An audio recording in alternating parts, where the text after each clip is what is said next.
The 144th International Olympic Committee session is underway in Greece, and this hour the election of a new president is set to take place. Proceedings have just begun. Let's listen in.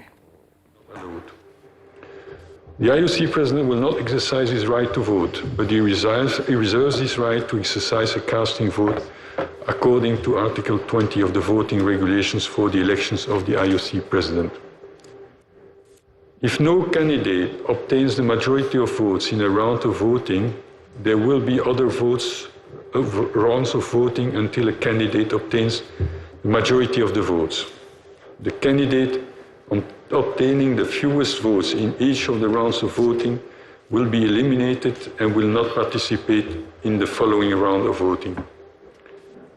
If the same number of votes is obtained by two or more candidates during a round of voting in which these candidates should be eliminated, there will be a specific intermediary round of voting only between these candidates. The candidates who obtains the fewest votes will not participate in the following round of voting between the remaining candidates. At the end of each round of voting, if no candidate is elected, the president will only announce the name of the candidate who will not participate in the following round of voting. The scrutineers are the same as during the previous votes. This means Mr. Richard Pound, honorary member, Her Excellency Ms. Patricia O'Brien, member of the IOC Ethics Commission, and Maître Antoine Rochat, Swiss notary. The names of the 7 candidates will now appear on the screen in the order of the draw of the lots held by the IOC Ethics Commission in November 2024.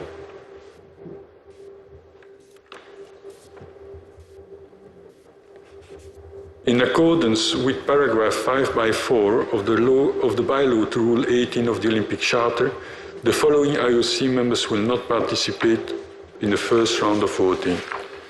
The IOC members in France, Mr. Guy Dru, Mr. Jean-Christophe Roland, and Mr. Martin Fourcade. The IOC members in Great Britain, Her Royal Highness the Princess Royal, Sir Hugh Robertson. The IOC members in Spain, Ms. Marisol Casado, Mr. Pau Gasol, and the IOC member in Japan, Mr. Yuki Ota. The electronic voting keypads have already been placed on your desk. The smart cards are now being distributed by the IOC administration to the IOC members, except for those who cannot participate to this round of voting. All the members are required to stay in the room for the whole duration of the voting process.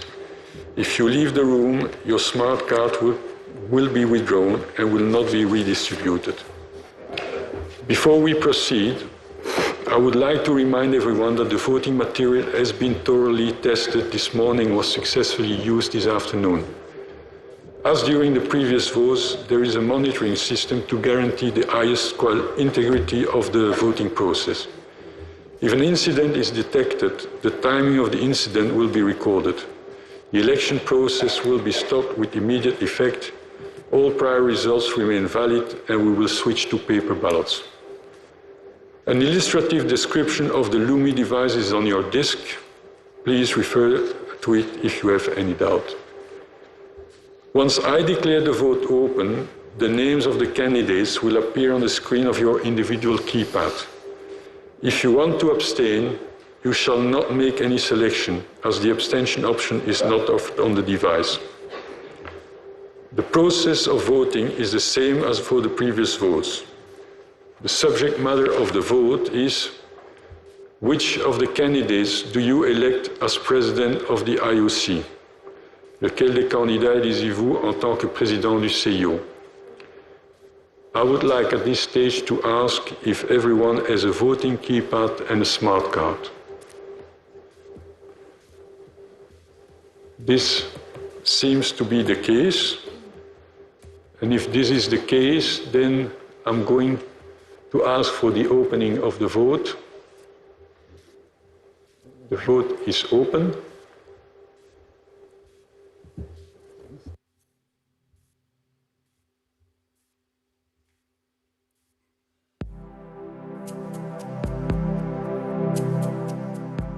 You are watching the 144th International Olympic Committee session currently underway in Greece.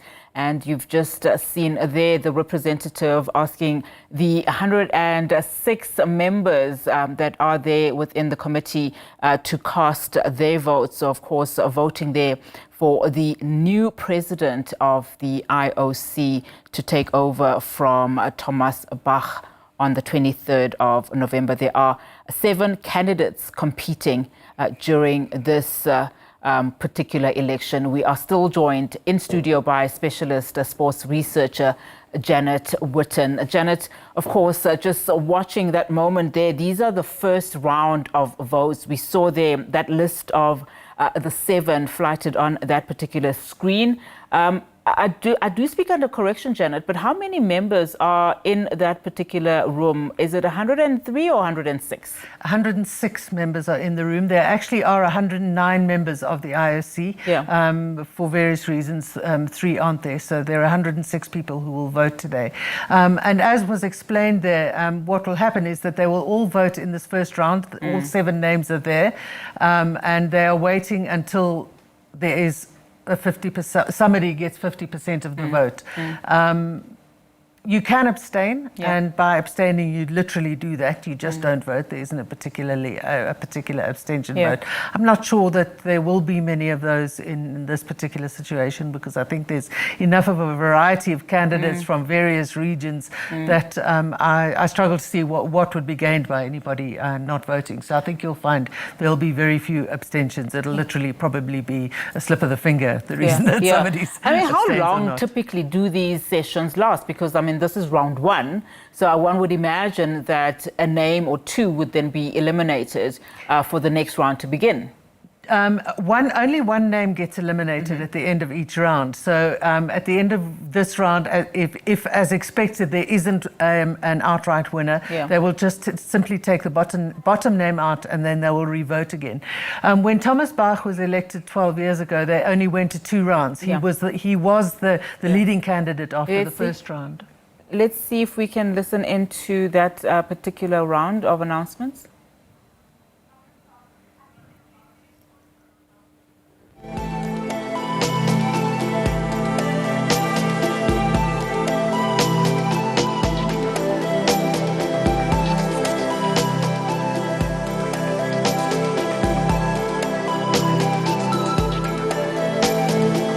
I think they are waiting to see there in terms of the tally.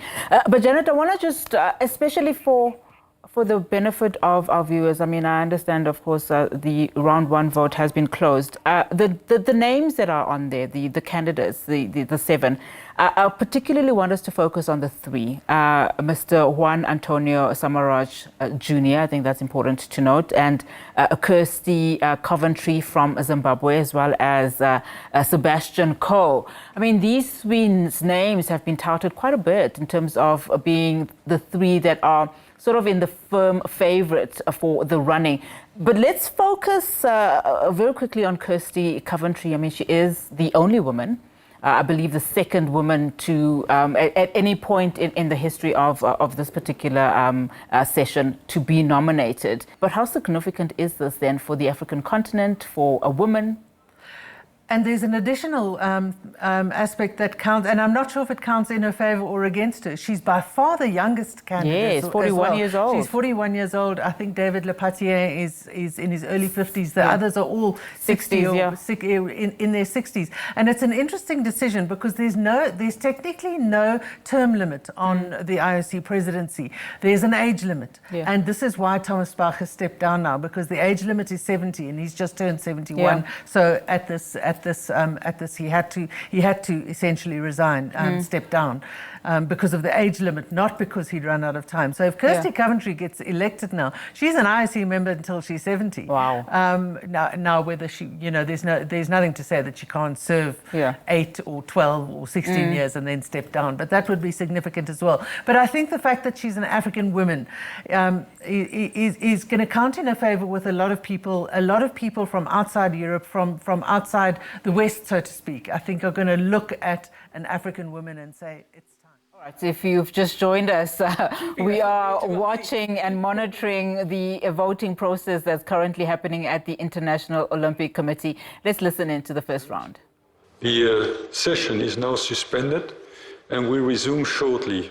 I invite the three scrutineers, along with the technicians of FLUMI and the Chief Ethics and Compliance Officer, to accompany the President outside of this room.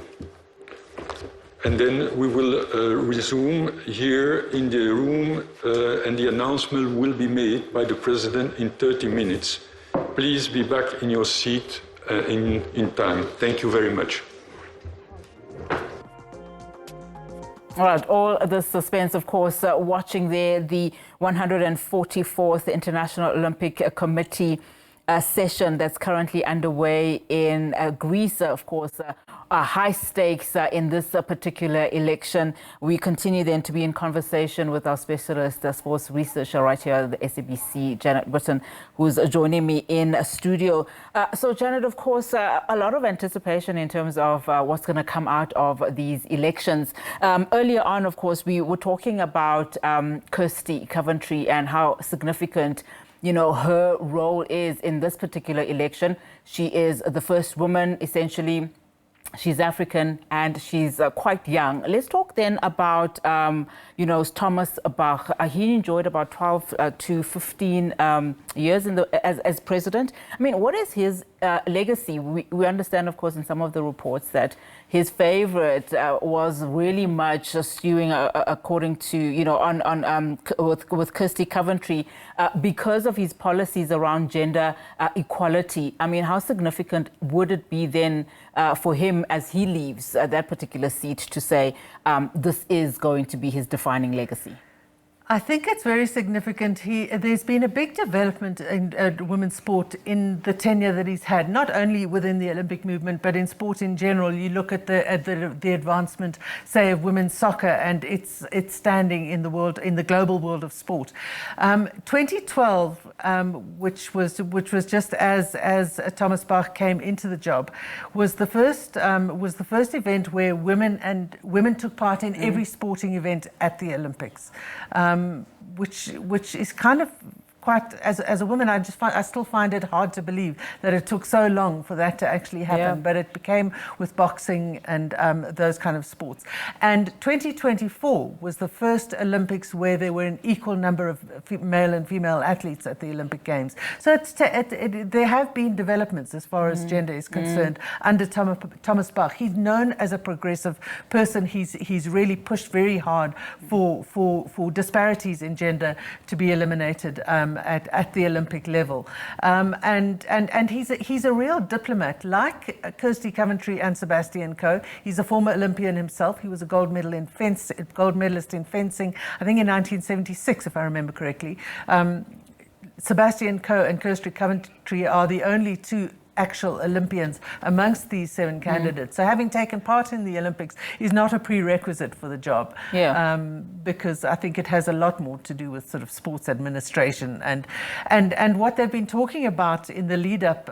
There's been some criticism actually because of the lack of transparency in a sense. Absolutely. In this lead up, and I think that if Kirsty Coventry wins, she's going to have to overcome the fact that Thomas Bach supported her fairly openly. He never said it. He was kind of don't ask, don't tell kind of attitude, and he wouldn't actually say that he supported her, but he didn't deny it either. And it was kind of an open secret. But she's going to have to overcome that aspect that she might have gotten the votes because she had support from Thomas Bach, because this is very much about connections and who you make friends with and who you know. And talking about connections, I mean, current IOC Vice President Juan Antonio Samaranch Jr., we know that his father was also an IOC president once upon a time. But, Jenna, thank you so much for your insights.